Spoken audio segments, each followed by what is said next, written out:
It's December 1944, and the forests of the Ardennes are drowning in snow. Visibility is garbage, temperatures are brutal, and the German army, yes, that German army is mounting a massive surprise offensive, crashing through Allied lines in one of the boldest gambits of the war. You know this one, the Battle of the Bulge. Now imagine you're a young American soldier, maybe 19, cold, exhausted, and suddenly surrounded. German tanks are rolling in from everywhere. Artillery is pounding the tree line. If you enjoyed this breakdown, don't forget to like, subscribe, and drop a comment. Your feedback helps shape what we cover next, and you being here keeps the conversation going. Thanks for watching. See you in the next one. Your radio contact is shaky. Your orders: counterattack. Wait, what? That's right. You don't dig in. You don't fall back. You don't wait for backup. You move forward. You go on the offensive. Because the American doctrine at this point in the war, thanks to years of hard-earned evolution, says that when the enemy punches you in the mouth, you don't cover up and regroup. You swing right back, immediately. Even if you don't know exactly how many enemy forces are out there. Even if you don't have perfect intel. Even if you're outgunned. That's not just courage. That's doctrine. See, what separates the American military approach in World War II from that of its allies, especially in moments like Bastogne or Kasserine or Sicily, isn't just the gear or the manpower or the Hollywood aura. It's the mindset. A cultural shift embedded in how the U.S. Army trained, thought, and fought. And it didn't just appear overnight. This was the product of a quiet revolution that began years before the war even started. The mastermind behind this shift, General George C. Marshall. Long before he became the guy behind the Marshall Plan and post-war Reconstruction, Marshall was down in Fort Benning, Georgia, cooking up a complete overhaul of how American soldiers were trained. We're talking late 1920s to early 1930s, when the U.S. military was still licking its wounds from World War I and, frankly, wasn't taken seriously by anyone, least of all itself. Back then, doctrine was rigid, top-down, defensive. You waited for orders. You followed the book. The problem: modern warfare doesn't give you time for any of that. Marshall saw it coming. He studied the brutal stalemates of WWI and realized something. Whoever can make faster decisions, with less information, and strike faster wins. It wasn't just about numbers. It was about tempo, initiative, chaos management. So Marshall got to work. Out went the old, dusty textbooks. In came field exercises, improvisation drills, and war games that forced officers to think, to make decisions without perfect data, to act under pressure, and most importantly, to attack. Always attack. And here's the radical bit. Marshall trusted junior officers to make calls on their own. He empowered them. That kind of decentralization was unheard of in the British or Soviet systems at the time, which leaned heavily on strict hierarchy and centralized planning. But the Americans, they were building a military where a lieutenant could pivot an entire platoon's strategy on the fly if the battlefield demanded it. It was messy. It was risky. But it worked. Fast forward to 1941. Pearl Harbor happens. America enters the war. And suddenly, this experimental, offensive-first doctrine gets its real test. Spoiler alert, the early days weren't pretty. At Kasserine Pass in North Africa, American troops got steamrolled by the Germans. Why? Poor coordination. Inexperience, tactical hesitation. But here's the kicker: they learned fast. Within months, that same force was counterattacking with speed and aggression that stunned the enemy, because behind the chaos was a doctrine that said, never wait, always hit back. By the time D-Day rolled around, American forces weren't just reacting to enemy movements, they were driving them. Generals like Patton and Eisenhower, men handpicked by Marshall, were selected not for their seniority, but for their decisiveness, their speed, and their aggressive thinking. And it wasn't just at the top. That culture had filtered down through every layer of the army. Let's circle back to the Battle of the Bulge. The Germans were banking on the Allies doing what any sane army would do: freeze, regroup, and prepare a calculated response. The element of surprise was everything. If the Americans hesitated, the Germans could punch straight through to the Meuse River and split the Allied lines in two. But the Americans didn't hesitate. Even in places like Bastogne, where they were surrounded, low on supplies, and facing overwhelming odds, the response wasn't to retreat or surrender, it was to fight back. Constant small counterattacks, aggressive probing, movement, momentum. It threw the Germans off balance. The initiative swung back, and the German offensive stalled. That wasn't a fluke. That was doctrine in action. It was the product of 10 plus years of training soldiers to be active, not reactive. To fight like every second counted. Because it did. Now contrast that with the British approach. If you enjoyed this breakdown, don't forget to like, subscribe, and drop a comment. Your feedback helps shape what we cover next, and you being here keeps the conversation going. Thanks for watching. See you in the next one. Their doctrine was cautious, thorough, and honestly, sometimes too slow. They valued planning over improvisation, and that often meant waiting until everything was perfectly aligned before launching a counterstrike. That works sometimes, but in a war where speed kills, it often meant missing opportunities. The Soviets, whole different game. Their strategy was massive, overwhelming force. Artillery barrages that could flatten cities, followed by waves of troops. It was brutal, and it worked for them in the East, but it required an entirely different kind of army, one that could afford catastrophic losses to wear the enemy down. The Americans didn't have time for that. They had to move fast, strike hard, adapt constantly, and thanks to Marshall's reforms, they could. And let's not kid ourselves, this didn't just change World War II. It changed everything about how the US military would fight from that point forward. Korea, Vietnam, Iraq, Afghanistan. The same doctrine, offense first, initiative at every level, decision-making under fire carried through.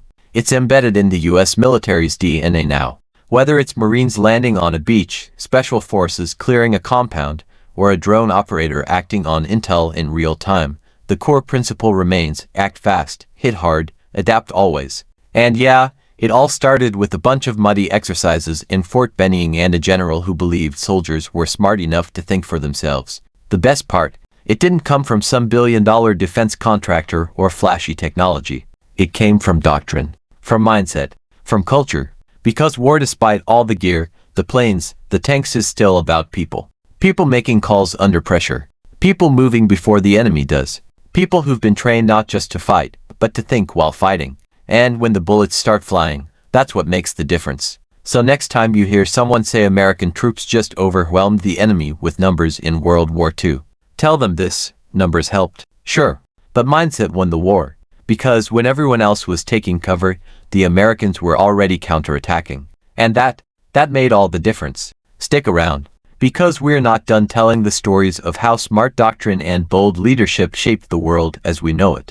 If you're into military history, battlefield psychology, or just want to know how a quiet reform in the 1930s turned into a global victory in the 1940s, drop a comment, hit subscribe, and let's keep digging into the strategies that changed everything. So we've covered the origins. We've talked about how George Marshall basically rewired the entire US Army's brain long before a single boot hit the beaches of Normandy. We've seen how that doctrine came to life in places like Bastogne and Kasserine. But let's zoom out now, because this wasn't just some tactical trick that won a few battles. This was a full-on cultural transformation that set the US apart from every other fighting force on the planet. The heart of it was simple: train for chaos, not for order, not for perfect conditions, not for step-by-step checklists. Chaos. Think about that. While other nations built their armies around control and hierarchy, the Americans were building theirs for speed, initiative, and trust in the individual soldier to make decisions under pressure. That wasn't just revolutionary. It was borderline insane at the time, and it paid off. Let's go back to 1943, the Sicily campaign. American forces land alongside the British, and things immediately get messy. The terrain is brutal, the logistics are a nightmare, and the Germans aren't going down without a fight. Now, the British approach is careful, methodical: crawl forward, plan everything, don't move until the path is clear. The Americans, they move.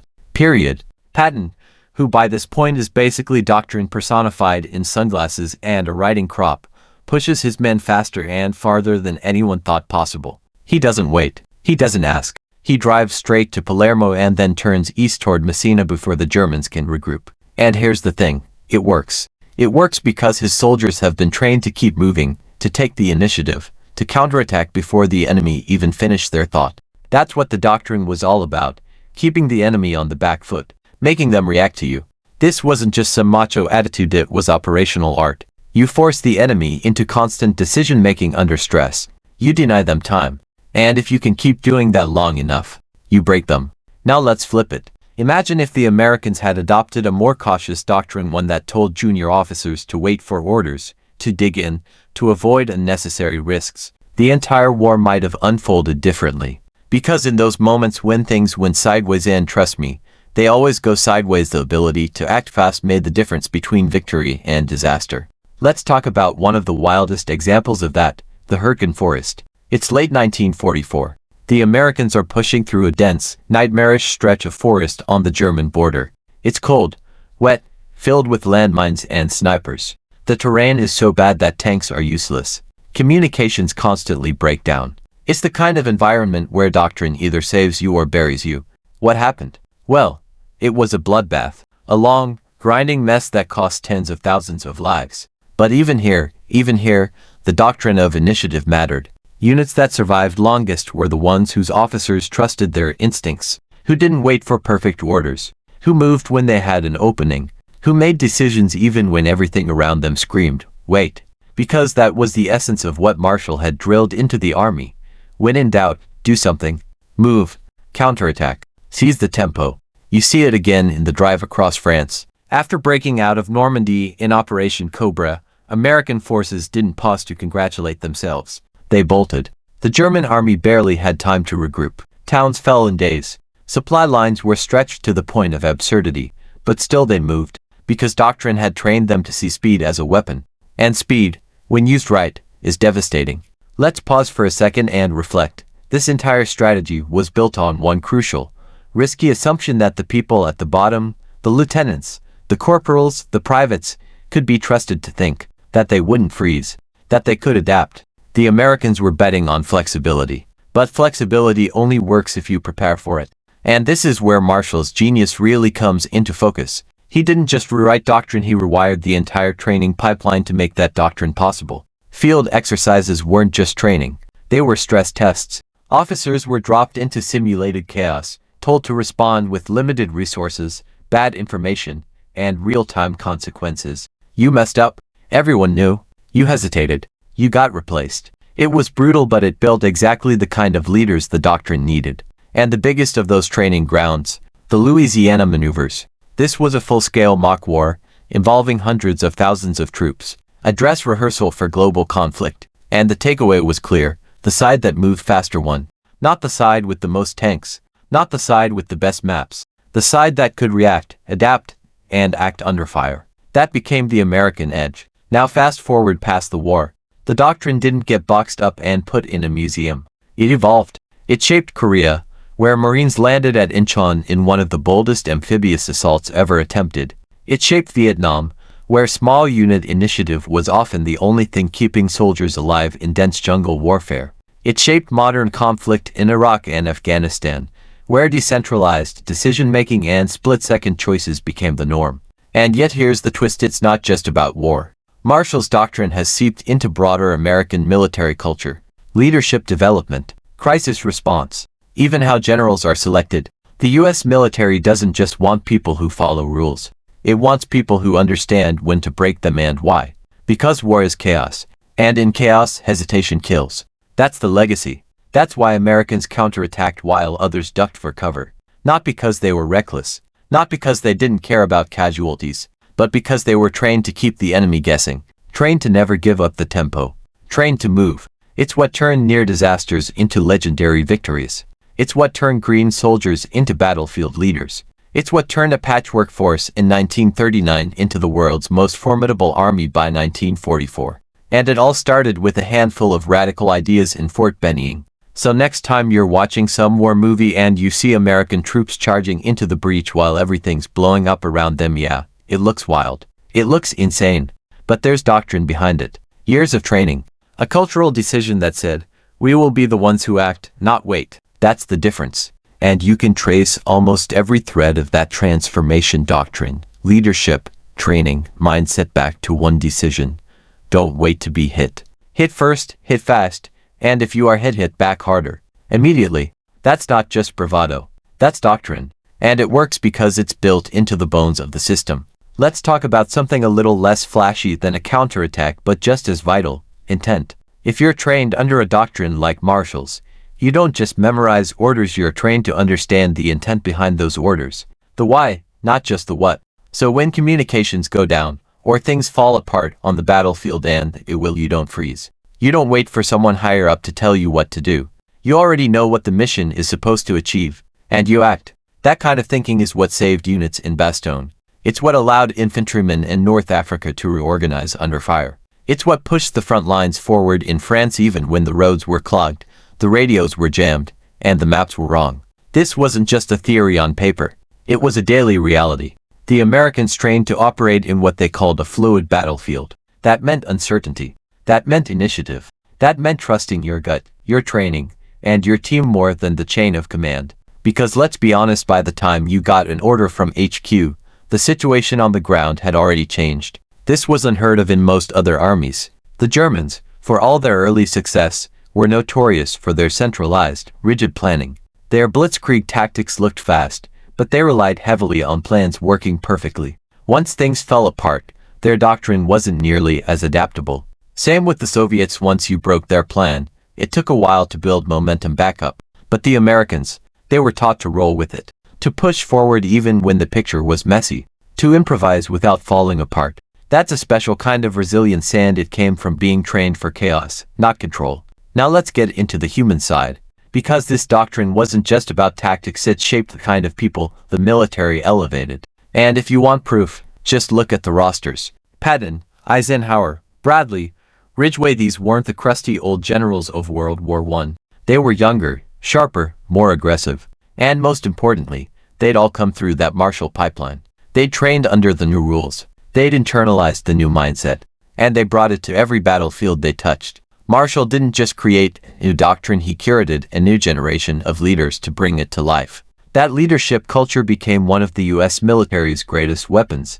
And it wasn't just about the generals. It was about the captains, the sergeants, the lieutenants who had permission to think, to move, to take risks. Imagine that you're 22 years old, commanding a platoon somewhere in Italy, radios dead, enemies flanking your position, and instead of waiting for orders, you're expected to make the call. That's power. That's pressure. That's doctrine in your bloodstream. And it's exactly what made the American Army terrifyingly effective. Even today, that legacy lives on. Go talk to any American officer, and they'll tell you about commander's intent, the idea that the mission's objective matters more than the specific path to get there. That concept, rooted in Marshall's reforms, is now gospel in military academies and boot camps alike. Because in modern warfare, urban battles, asymmetrical threats, cyber attack, speed and initiative are everything. You can't afford to micromanage from the top. And that traces all the way back to Marshall's belief that the battlefield doesn't wait, that you have to create the tempo.